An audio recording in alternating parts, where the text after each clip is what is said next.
અસલ ગુજરાતી મિજાજ।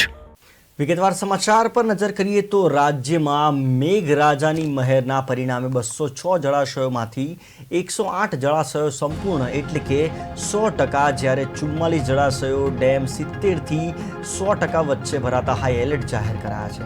આ સિવાય રાજ્યના 20 ડેમ 50%થી 70% ભરાતા એલર્ટ અપાયું છે, જ્યારે 22 ડેમ 25થી 50% વચ્ચે તેમજ 12 ડેમ 25%થી ઓછા ભરાયા છે। આ સિવાય ગુજરાતની જીવાદોરી સમાન સરદાર સરોવર યોજનામાં હાલમાં 2,86,387 MCFT એટલે કે કુલ સંગ્રહ શક્તિના 85% જળ સંગ્રહ નોંધાયો છે, જ્યારે રાજ્યના અન્ય 206 જળાશયોમાં 4,32,507 MCFT એટલે કે કુલ સંગ્રહ શક્તિના 77.21% જેટલો જળ સંગ્રહ નોંધાયો છે। આમ કુલ 207 જળાશયોમાં 80%થી વધુ જળ સંગ્રહ થયો છે।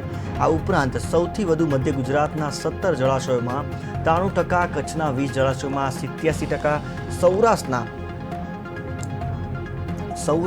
141માં 81%, દક્ષિણ ગુજરાતના 31માં 77%, જ્યારે ઉત્તર ગુજરાતના 15 જળાશયોમાં 48%થી વધુ પાણીનો સંગ્રહ થયો છે। આમ સરદાર સરોવર સહિત 207 જળાશયોમાં અત્યાર સુધીમાં 80%થી વધુ પાણીનો જથ્થો સંગ્રહાયો છે।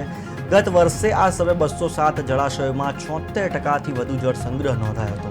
તેમ જળ સંપત્તિ વિભાગની યાદીમાં વધુમાં જણાવ્યું છે કે ચોમાસા દરમિયાન રાજ્યના 206માંથી 108 જળાશયો સંપૂર્ણ ભરાતા હાઈ એલર્ટ જાહેર કરાયું છે।